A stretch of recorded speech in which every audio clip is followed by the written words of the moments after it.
Hoy haremos un documental sobre la Revolución Rusa. ¿Por qué se produjo una revolución en Rusia?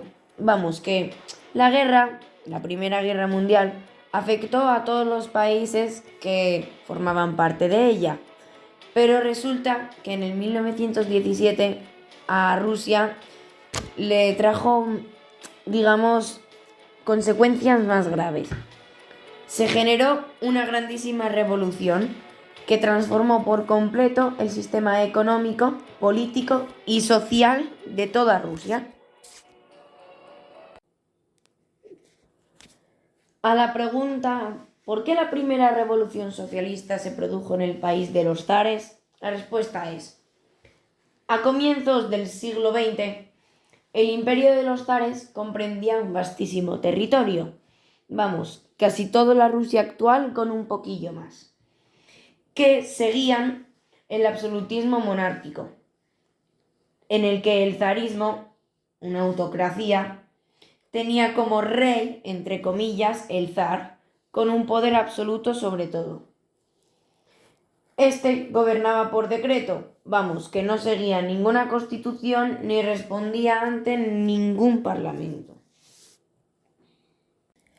Además, el zar, que era la máxima autoridad de la Iglesia ortodoxa, tenía una gran influencia sobre la población, vamos, que básicamente les mandaba. Y como la mayoría de ellos, el 80%, eran analfabetas, pues le seguían.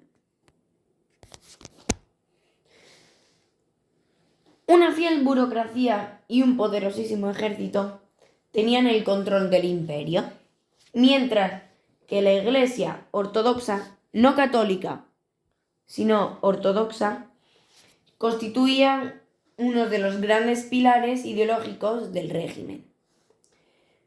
Por ejemplo, un ejemplo de un zar importantísimo fue Nicolás II y la zariana Alejandra Fidorovna en el 1964.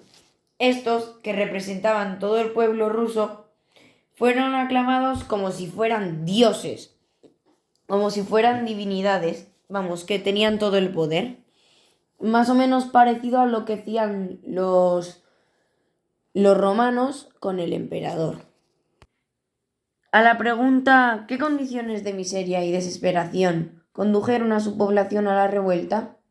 La respuesta es: la economía y las estructuras sociales del imperio ruso eran las peores y las más atrasadas de toda Europa, en la cual la agricultura básicamente constituía la principal actividad económica, pero la tierra estaba en manos de aristocracia privilegiada. Vamos, que pocos tenían el poder de las tierras y además eran muy ricos y muy poderosos. Además, en algunas zonas del imperio, como Moscú, San Petersburgo, Urales, se había iniciado un proceso industrial impulsado, en buena parte, por capital extranjero. Allí había surgido un numeroso proletariado industrial, vamos, que se agrandaron las fábricas, y casi la mitad de los obreros trabajaron en empresas de más de 500 trabajadores, por unos salarios también miserables. Además, a los campesinos, que eran la gran mayoría de la población, se encontraban sometidos a un régimen feudal desaparecido, la mayor parte de Europa, que los condenaba a unas condiciones de vida pues miserables. Y la servidumbre personal se mantuvo hasta el 1965, aunque se abolió el poder de la nobleza terrateniente, o sea, los propietarios de la tierra la mantuvieron intacta, como si no hubiese pasado nada. También, a comienzos del siglo XX, apareció un partido nuevo en Rusia, el liberal burgués. Se llamaba el Partido Democrático Constitucionalista, los denominados cadetes. Y en la izquierda, al contrario, se hizo el Partido Socialista Revolucionario, llamado eseristas, con gran influencia entre los campesinos. Una grande revuelta fue la revuelta del 1905. En 1905 estalló esta revuelta que exigía el fin de la autocracia. Se celebró una manifestación pacífica y el zar respondió con una contundente represión, el Domingo Sangriento. Pero esto no sirvió para nada, dado que las manifestaciones y huelgas siguieron haciéndose, y los trabajadores crearon unos consejos obreros y campesinos y soldados denominados soviets para organizarse. Ante la situación, el zar se comprometió a convocar elecciones de sufragio universal al Parlamento Duma y al propiciar una reforma agraria. Sin embargo, las promesas no se cumplieron y en pocos años el zar clausuró la Duma y el gobierno de nuevo se volvió autocrático.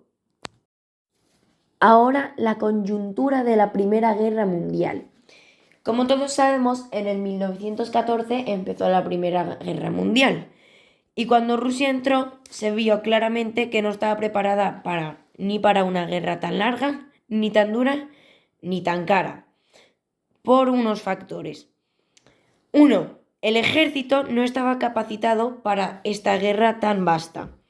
Los sistemas de transporte no eran eficaces, iban mal.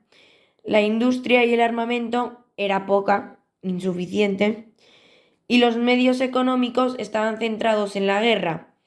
Vamos, apareció el hambre en toda Rusia. Se extendió también el malestar entre obreros, campesinos y soldados, cosa nunca antes vista. Y todo ello desacreditó al zar Nicolás II y a su gobierno.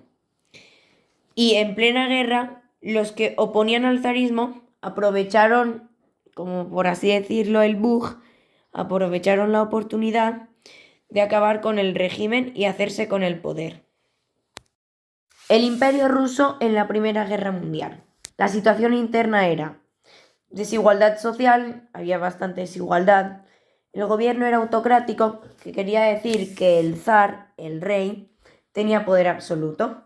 Y también la falta de libertades.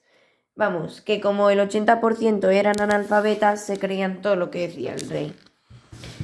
Luego, la coyuntura de la guerra era la carestía de alimentos, faltaban alimentos, desastres militares, los militares estaban mal organizados y motines en el ejército. Se revolucionaban. Ya está. En la caída del zarismo. La participación de Rusia en la Primera Guerra Mundial fue catastrófica. El hundimiento del zarismo hay que entenderlo en ese contexto. Continuas derrotas en competencia militar, pérdidas territoriales, 12 millones de muertos, desmoralización de las tropas, desabastecimiento, subida de los precios y hambre de la población. El malestar consiguiente favoreció la aparición de focos de protesta entre el conjunto del pueblo y los grupos de oposición política. En febrero de 1917 estallaron en la capital manifestaciones espontáneas de mujeres en demanda de pan y paz. A estas quejas pronto se sumaron los obreros en huelga y otros grupos sociales.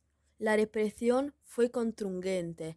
El ejército sacó sus tropas a la calle, detuvo manifestaciones y la Duma fue clausurada. Pero las protestas continuaron y llegó un momento en el que los soldados, desobedeciendo a sus superiores, se negaron a disparar sobre los manifestantes. Era el final del zarismo. Nicolás II tuvo que abdicar y Rusia se convirtió en una república dirigida por un gobierno provisional de carácter liberal democrático. El gobierno provisional fue incapaz de imponer el orden y resolver las exigencias sociales cada vez más restringidas. El fin de la guerra, el abastecimiento de la población y el reparto de las tierras entre los campesinos. La Revolución de Octubre. Los bolivianos al poder. El gobierno provisional, presidido en su última etapa por Kerensky, fue muy impopular. Se negó a sacar Rusia de la guerra, no pudo poner en orden el país y veía como los soldados desertaban del frente para volver a sus tierras. En esas condiciones de desorganización total, se produjo el regreso de Lenin a Rusia. Como máximo líder del partido boliviense, planteó en sus tesis de abril el programa revolucionario, que se resumía en el eslogan «Paz, tierra y todo el poder a los sovietis». El 25 de octubre, según el calendario ruso, los bolivianos desataron la conquista del poder. Apoyados por los obreros del Petrogrado, formaron el control de los sovietis y de los centros más importantes de la capital y asaltaron el Palacio de Invierno, sede del gobierno provisional.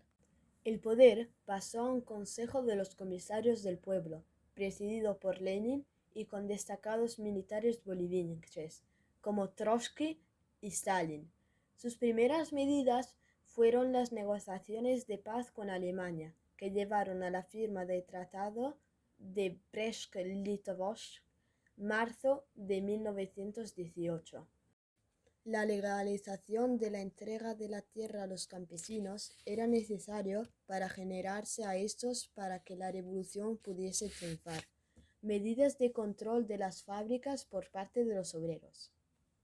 El partido boliviano pasó a llamarse Partido Comunista y se creó la Tercera Internacional, el Comintern, para coordinar el movimiento comunista mundial.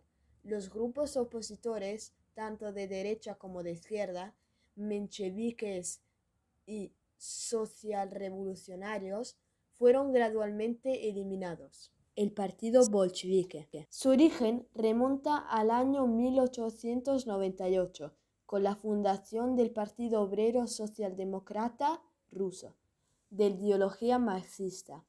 Pronto atrajo intelectuales de izquierda y a grupos de obreros de los núcleos industriales.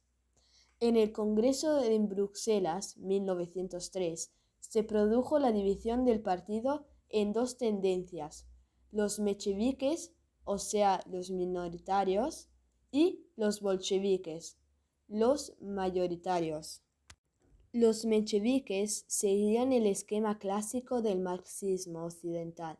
Dado el atraso social y económico de Rusia, pensaban en una evolución gradual y eran partidarios de la colaboración con los grupos democráticos liberales de la burguesía, hasta que se diesen condiciones para la revolución socialista.